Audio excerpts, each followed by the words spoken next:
Ang epekto sa atin ng La Nina sa 2025. Yan, ang tatalakayin natin. Kaya kung ready ka nang makinig sa talakayan, ay tara, simulan na natin.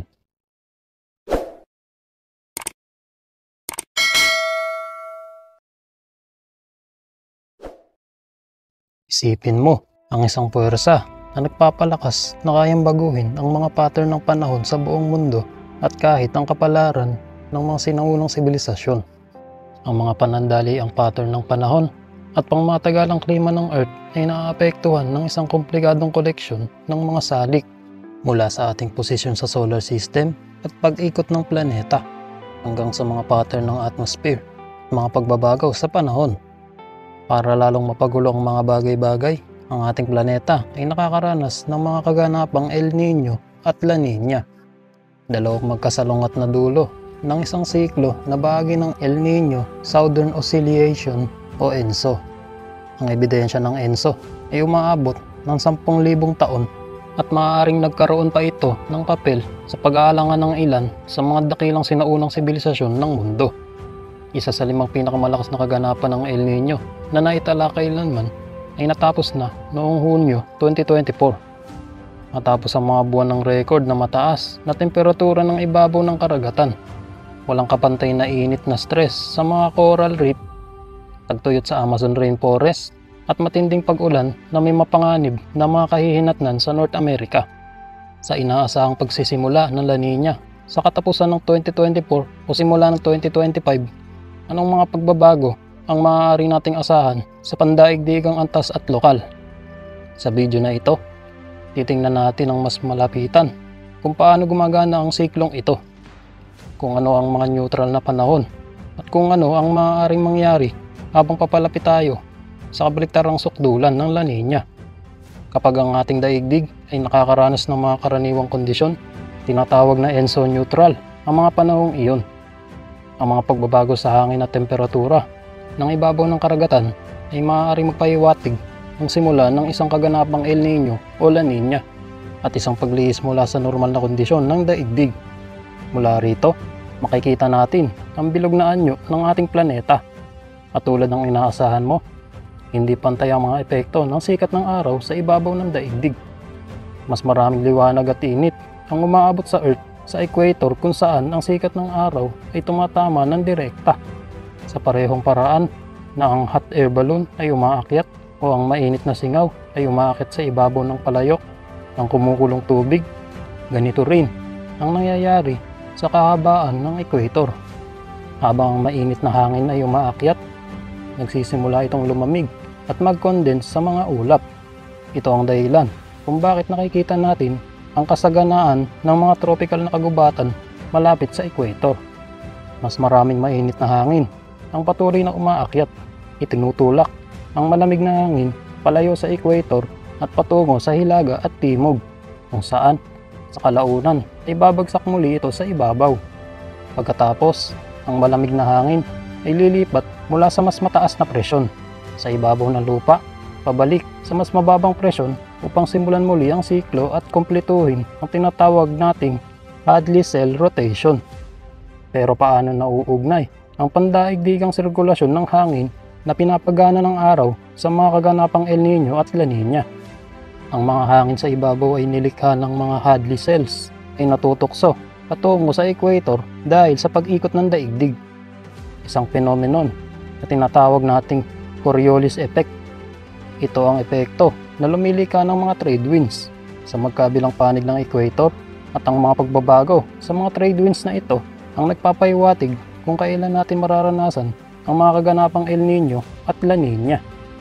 Ang mga chemical na pirma ng ENSO ay umaabot ng 10,000 taon sa mga paleoclimate indicators, at mayroon tayong mga nakasulat na tala ng ENSO mula pa noong 1500s. Ang mga kaganapan ng El Nino ay maaaring makatulong sa Espanya sa kanilang pananakop sa Imperyong Inca, at noong huling bahagi ng 1700s, malamang na nag-ambag sa mga pagkasira ng ani at kaguluhan na nagpasimula ng Rebolusyong Pranses. Sa kabila ng mahabang talaan ng aktibidad ng ENSO at ang malaking epekto nito sa pandaigdigang panahon at kapaligiran, hindi natin ito tunay na naunawaan hanggang sa ika-20 siglo. Ang unang makabuluhang tagumpay ay dumating noong 1920 ng isang siyentipikong Briton na nagngangalang Sir Gilbert Thomas Walker ay nagtakdang mas maunawaan ang lakas ng mga monsoon sa India. Sa kanyang paghahanap ng paraan upang mahulaan ang lakas ng monsoon, natapos niyang idokumento ang Southern Oscillation, isang paulit-ulit na pagbabago sa presyo ng hangin na nangyayari sa buong equator ng Pacific Ocean. Ang osilasyong ito ay bahagi ng isa pang malawakang sirkulasyon ng hangin at kalaunan ay tinawag na Walker Circulation. Ang Walker Circulation ay tulad ng Hadley cells na sa halip na ilipat ang hangin pataas at pababa, ang Walker Circulation ay naglilipat ng hangin mula silangan at kanluran sa ibabaw ng Equatorial Pacific, at sa halip na pinapaganan ng sikat ng araw, ang Walker Circulation ay ginagabayan ng mga easterly trade winds at temperatura ng karagatan. Magdadalawang dekada pa bago nakapag-ugnay ang mga siyentipiko ng mga pagbabagong ito sa presyo ng hangin sa ibabaw ng Pacific Ocean sa nagpapalit-palit na pattern ng mainit at malamig na tubig sa ibabaw ng Pasipiko. Kapag pinagsama, ito ang bumubuo sa tinatawag nating El Niño Southern Oscillation o ENSO. Ang El Niño ay tumutukoy sa mga pagbabago sa temperatura ng ibabaw ng dagat, at ang Southern Oscillation ay tumutukoy sa sabay-sabay ng mga pagbabago sa presyo ng hangin. Hindi tulad ng Hadley cells na maaasahang naglilipat ng hangin mula hilaga at timog, ang Equatorial Walker Circulation ay hindi pare-pareho at maaaring makaranas ng malalaking pagbabago bilang bahagi ng Southern Oscillation. Ang temperatura sa ibabaw at mga trade winds sa ibabaw ng Pacific Ocean ay nakakaranas ng mga pagbabago na nagpapahiwatig ng paparating na pagbabago sa Walker Circulation. Sa mga neutral na panahon, ang temperatura sa ibabaw ng dagat at mga trade winds ay malapit sa karaniwang kondisyon. Ang mga trade winds ay umiihip sa buong Pacific Ocean, ginagabayan ang mainit na tubig sa ibabaw na maglakbay patungong kanluran mula sa South America patungo sa Australia at Asia. Nagbibigay ito ng daan para sa malalim, mas malamig na tubig na umaakyat sa kanyang lugar. Sa karagatang ito, ang sirkulasyon ay nagdadala ng malamig na tubig na mayaman sa sustansya sa isang proseso na tinatawag na upwelling, kung saan pinapakain ito ang phytoplankton at sa gayoy sinusuportahan ang iba pang bahagi ng ecosystem. Sa mga neutral na panahon, ang panahon sa buong mundo ay nangyayari ayon sa inaasahan. Ang Walker Circulation ay nagtutulak sa mga haligi ng mainit at mahalumigmig na hangin na tumaas sa itaas ng South Asia, South America at gitnang Africa. Kaya hindi ito nagkataon na ang tatlong reyong ito ay kung saan natin nakikita ang konsentrasyon ng malawak at lunti ang mga gubat. Ang impluwensya ng daloy ng hangin sa equator ay napakalawak, kaya't madaling isipin kung paano ang mga pagbabago sa sistemang ito ay maaaring magdulot ng ripple effect sa buong mundo. Ang mga unang palatandaan ng problema ay kapag nagsimulang humina ang mga trade winds at tumaas ang temperatura sa ibabaw ng dagat sa Pasipiko, na maaaring magpahiwatig ng paparating na kaganapang El Niño tulad ng naranasan natin noong 2023 at 2024. Ang huling El Niño ay nagdala rin ng 9 na atmospheric river sa kanlurang Estados Unidos na nagdulot ng malalaking problema sa transportasyon, mapanganib na pagguho ng lupa at pagbaha. Maaari mong isipin ang isang atmospheric river na dumadaloy sa hangin. Kapag umabot na ang mga atmospheric river sa lupa, hindi lalabas nila ang lahat ng halumigmig na iyon na nagiging sanhi ng napakalaking pag-ulan. Sa lahat ng dako ng mundo, ang pagbabagong ito ay nararamdaman tuwing El Niño. Gayunpaman, ang mga pagbabago na nararanasan mo sa iyong lokal na kondisyon ng panahon ay maaaring ganap na iba sa mga pagbabago na nakikita ng ibang tao sa kanilang lokal na panahon sa ibang bahagi ng ating planeta.